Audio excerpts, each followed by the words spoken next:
Hey, what's happening, everybody out there in Metsland? You know who it is. Jay Chosen, a.k.a. The Chosen One, a.k.a. your favorite Mets fan, coming to you live from Shea It Loud, a show where we go back in time or we stay in the same time and we talk about everything New York Mets from the day it started to today, which happens to be one hell of a day. If you're a real fan like me, today's game was so bananas that your emotional level went from here to here to here. It was like tripping over things. And there was a point when Bo dropped the ball that I actually turned the TV off for a minute. I'm like, what's going on with our team? We just swept Tigers, right? We just won the game before. I thought we're on the right path.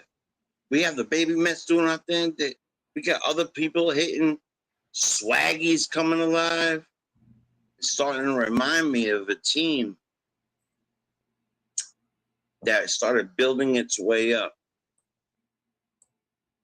So I want to talk about a powerful comparison real quick about today's game. And though they're not nearly the same in the history of the Mets, it brought it. I was like almost in tears thinking about it. It brought me to my childhood today. Plus beating the Yankees anytime. But it brought me to something different. It was exactly when two momentums changed, flipped, the pressure exploded and changed, and the belief in ourselves, I'm talking about the Mets' belief in themselves carried them past what felt almost inevitable at the end. I want to go back today for a moment. Let me break it down and show you how these two games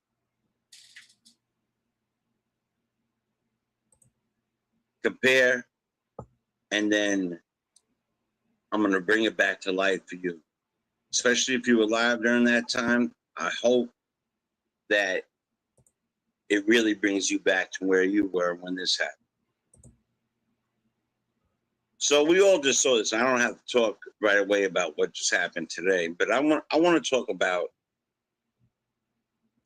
Game 6 of the 1986 World Series. This is one of the most iconic comebacks in baseball's history.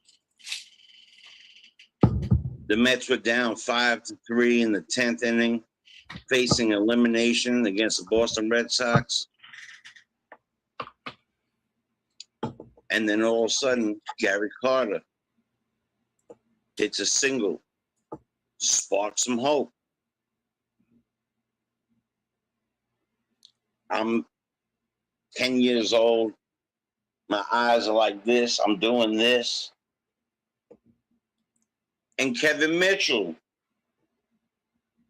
who I always thought was Donovan's dad, gets another single. And then the third base brawler, Mr. Ray Knight himself, comes up and drives in a run.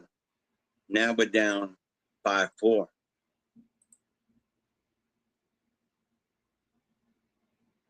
My cousin was there, and my cousin explained it to me that he felt the building was going to come apart, that it was shaking, that he literally was looking around to see if bolts were coming out of any seats. Upsets Mookie Wilson. Chaos is ensued all over the place. We got a guy who is not a slugger, but he's super fast. And all we need for him to do is make contact with the ball. Just give us a chance. If Mookie could make a chopper or some sort of hit, he can make it to first, and Ray can come home.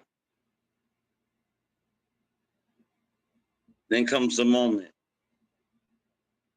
Burned into baseball history. Wilson hits a slow grounder to first. Now, before I say the next thing, which we all know what happened, the debate of whether or not Mookie would have beat Bill Buckner, who was deep in the hole, deep at first, with two really bad knees, who asked to be put in for the last out so he could be on the field when they got the last out, and the ball rolls through his legs. Now, my own opinion is Mookie's going to beat him there anyway. The comeback wasn't just about one error. It was about relentless pressure, clutch hitting, and refusing to die. I remember like it was yesterday. Today's comeback brought me back to Mookie Wilson and Ray Knight grabbing his helmet as he was running home. The unlikely characters like Mookie Wilson instead of Gary Carter or Darryl Strawberry or Keith Hernandez, who you would really want up at that particular moment. Mookie Wilson.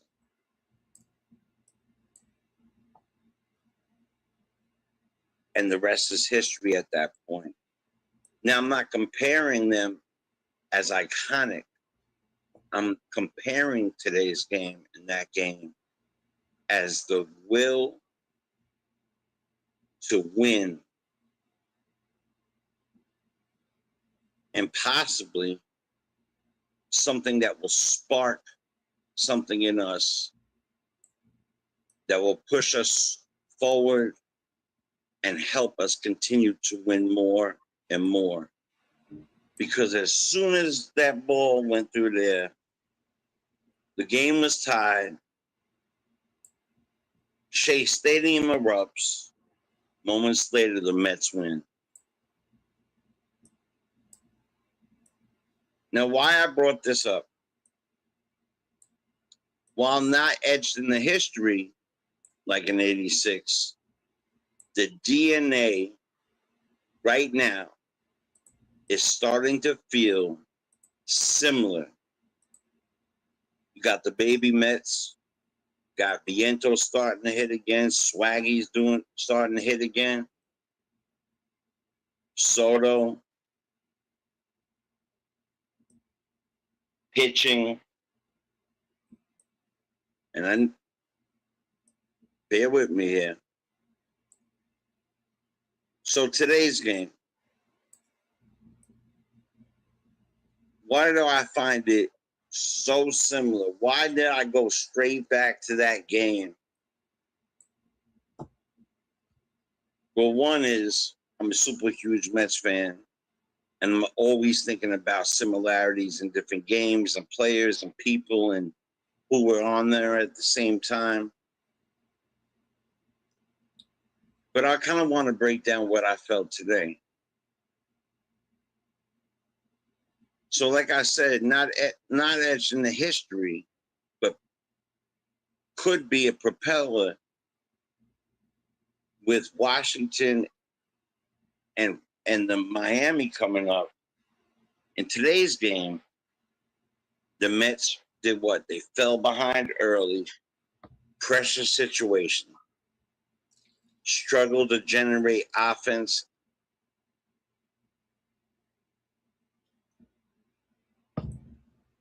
Then flipped the game late with timely hitting and aggressive base running.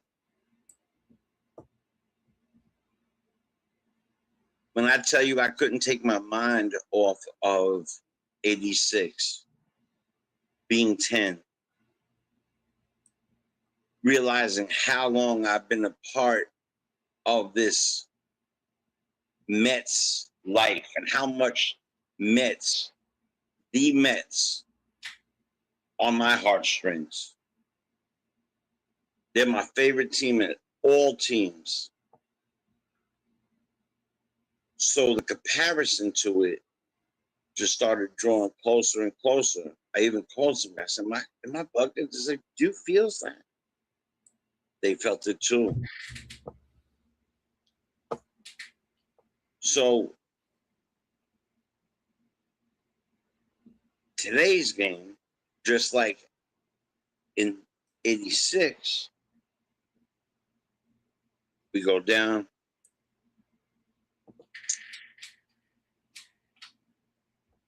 Our pitch doesn't really have it. Our ace, one of them,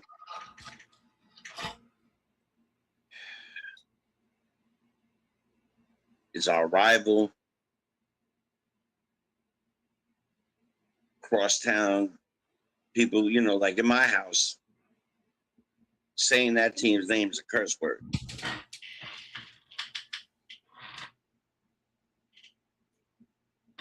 So we go down, and we're down 5-1, and an unlikely pinch hit from Torrens comes up.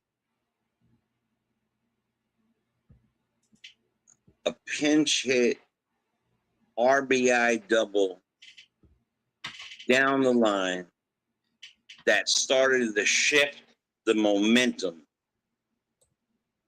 right there. They score again, but we feel like poised.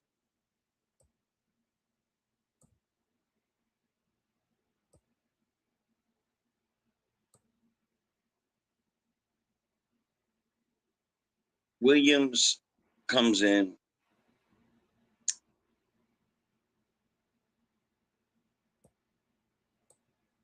Pitches a fantastic inning, but a super shout out to Swaggy P, playing not a first baseman, scooping up a hard hit ball, perfect throw. And I'm not trying to disrespect anybody else from any past or whatever, but throwing from first base has not always been a Mets thing. And his was perfect. And then he got back to the base to get the second part of the double play. I felt it in my bones. Something's going to happen.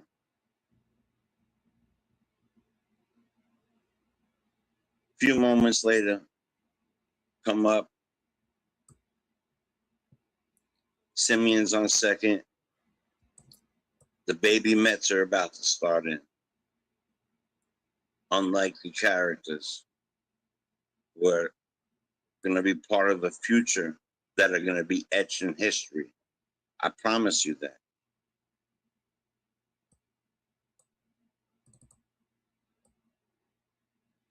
Another unlikely character comes up.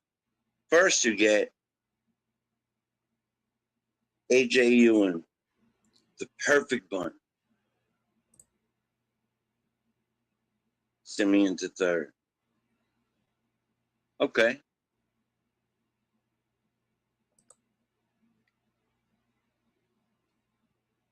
Then another baby man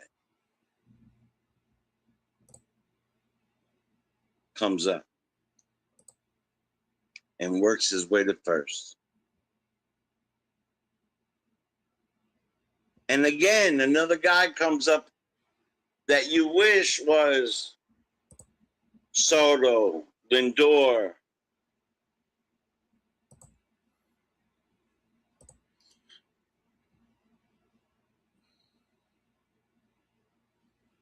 Keith Hernandez, Tyrone Taylor.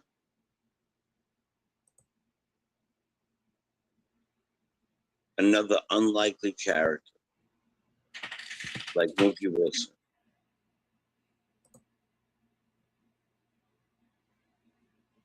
And he goes up there with his mind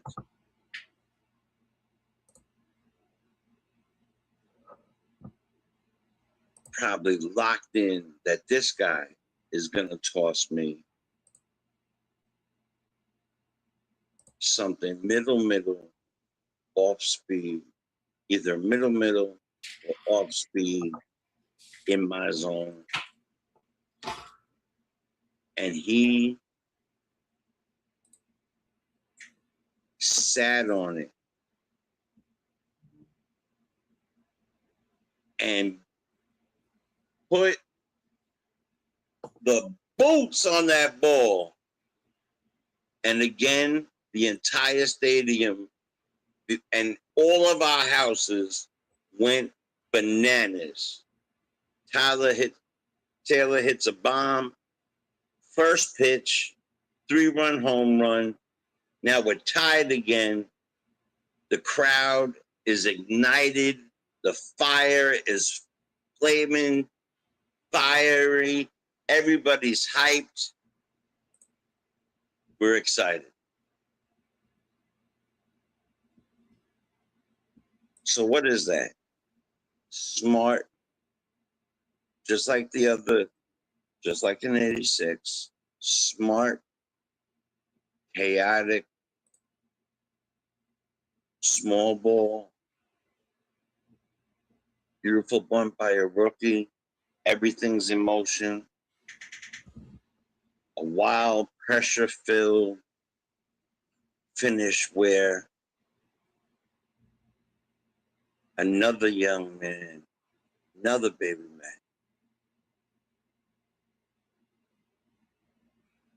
Benj comes up and hits a nice high chopper. Another infield hit, just like Mookie. Not the same place, not the same way, but the same thing.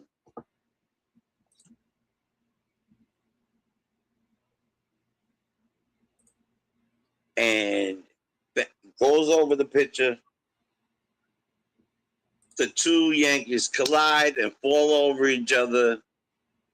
Simeon races home with the winning run. Everything unravels for them, and we go bananas.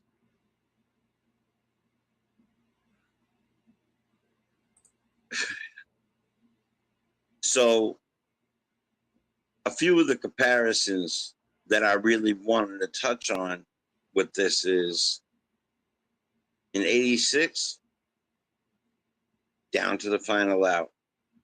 Today, down late versus arrival, down to the last inning.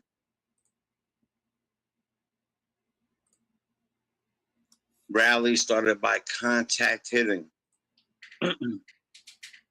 Today,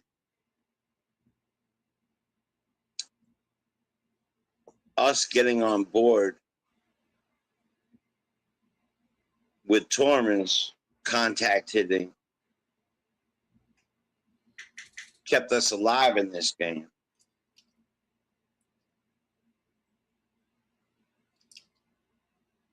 Pressure that was built through Carter, Mitchell, and Knight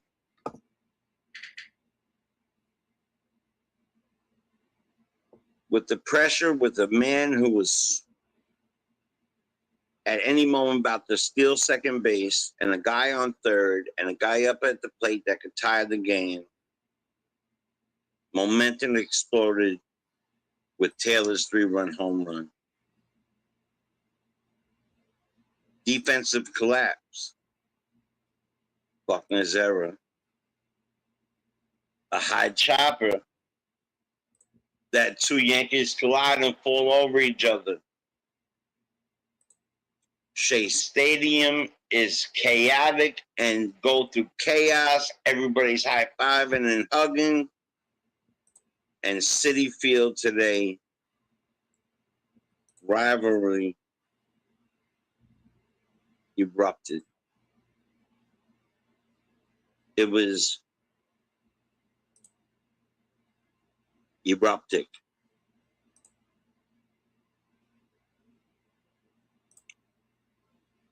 The only difference is in 86 was legendary and immortal. Today's was electrifying and a modern statement that new and young blood, just like that team had, Strawberry, Doc, and a handful of others, are part of victories, important victories, and that there's more to come. That one started in 84 to 86. We have way more coming behind them now.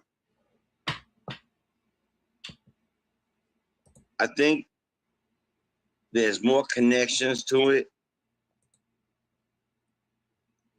They both kind of show the same truth, that baseball punishes teams that think the game is over.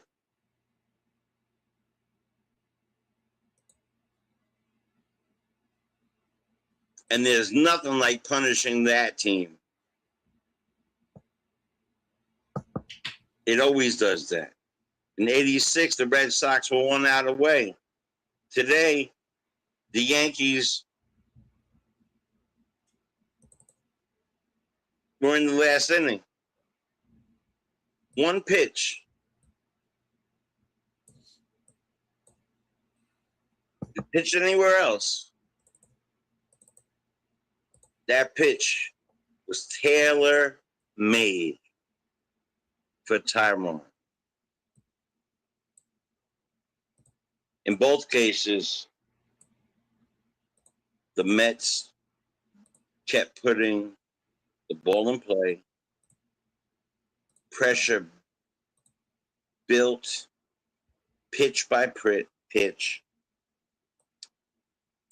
and the opponent cracked just enough.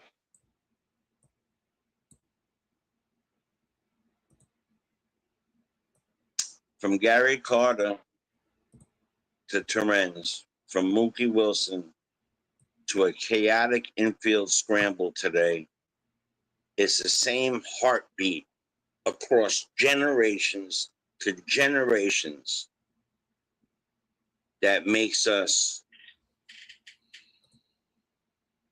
the amazing Mets and why we root for this team. The emotional comparison would be in 86, shock, disbelief, a miracle, the miracle Mets. Today, rivalry fire, an explosion, and absolute chaos.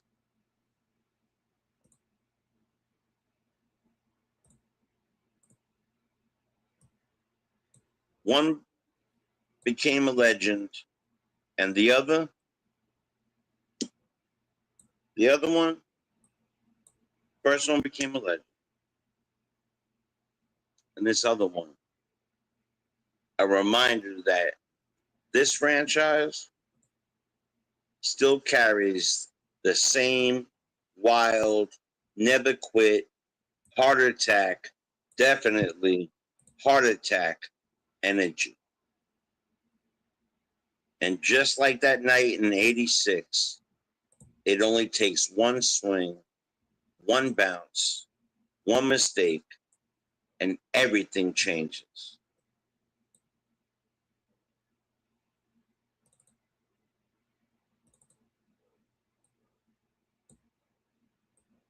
I want to say that I feel like through all our injuries, through our mistakes, through our drop balls, through things like that are happening, that I truly believe that our team could are on a mission. And having these kids up here bringing that spark of energy has reinvigorated Vientos, aka Swaggy P, aka Uncle Freezy's favorite player. Maybe.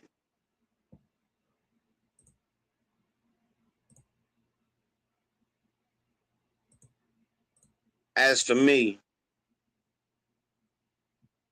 today's game gave me similar agita,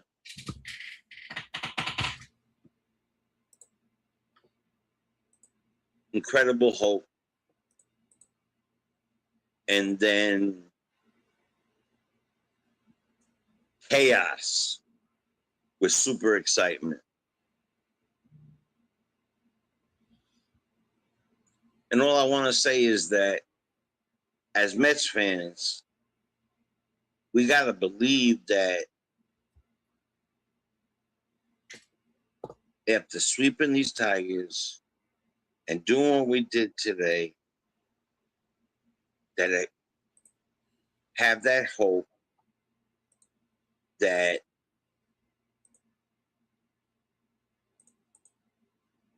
was an excellent, excellent, excellent double play turn by Vientos. And for him to get back to first, excellent. I could see his fire sparked big time right now. Big time.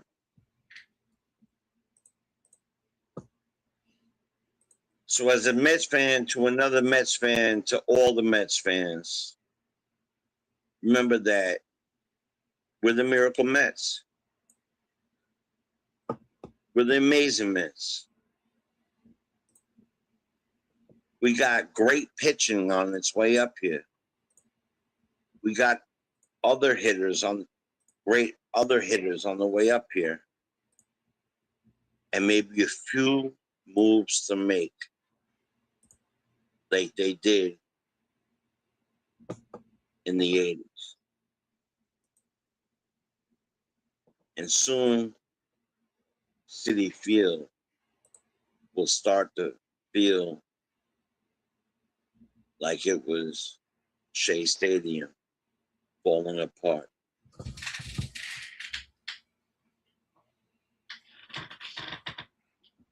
I want to thank you all for coming out. And yeah, that hanging curve, JJ, right in his wheelhouse. He sat on it. That pitcher was only doing one thing. He was doing middle, or he was doing hanging breaking balls.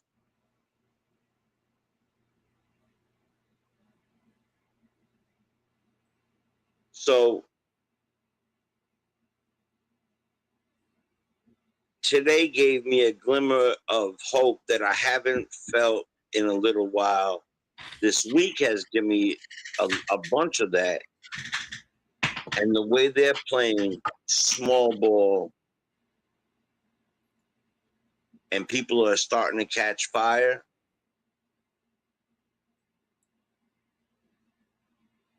who knows? Who knew what was going to happen in '86 with 2 out, 2 strikes? Who knew?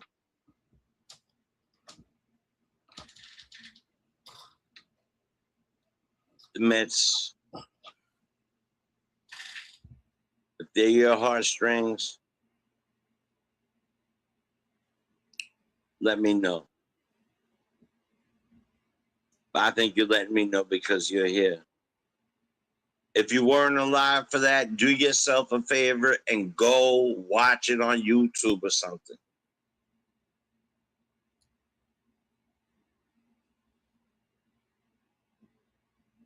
I want to remind everybody, today I was going to do the 3 fantasy Mets. I was going to start the 3rd one today. But after this game versus our rival, crosstown rival, and feeling like a 10-year-old in like my ones, remember them old onesie PJs with the white bottom feet? You just come sliding across the floor to grab something. I just felt like a 10-year-old today. And it was so exciting and so not just thrilling, but invigorating. And it was like, heck yeah, man. Hell yeah. Take that home with you on your bus ride home. So as I was saying, let me remind you this. For the next 3 weeks, I'm going to be doing a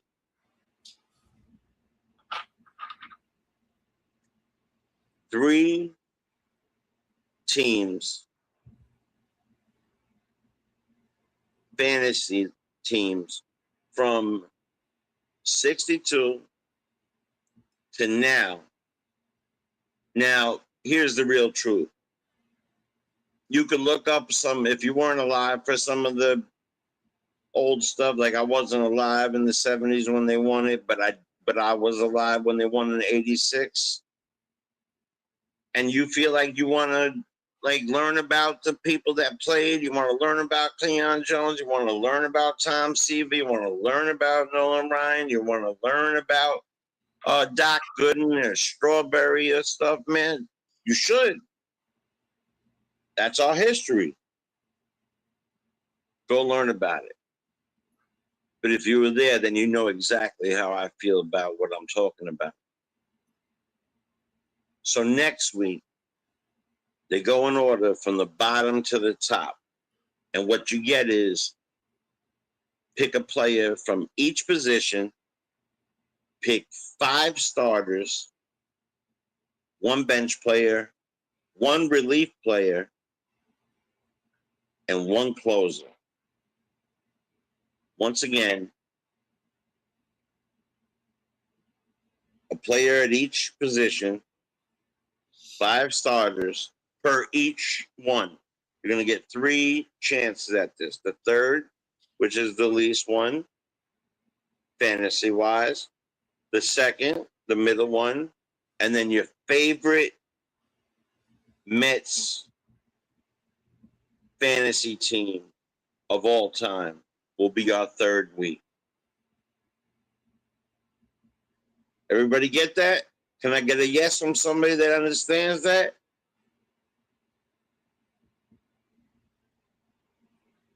And I'm going to be reading them. So do your homework. I know no one really wants homework, but do your homework and make it interesting. I'm going to be reading some of them on here. Who knows? Maybe we'll pick a favorite one and invite somebody up to share it with us and why it was special to them.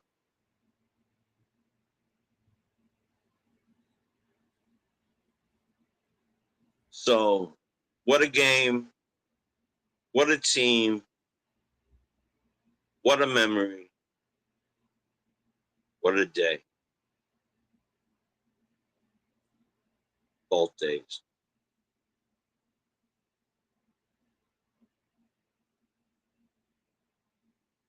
Let's go Mets. For myself,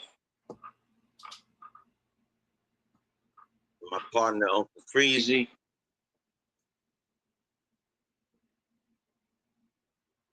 for the New York Mets Lounge, to Shea It Loud, we say peace and let's go Mets.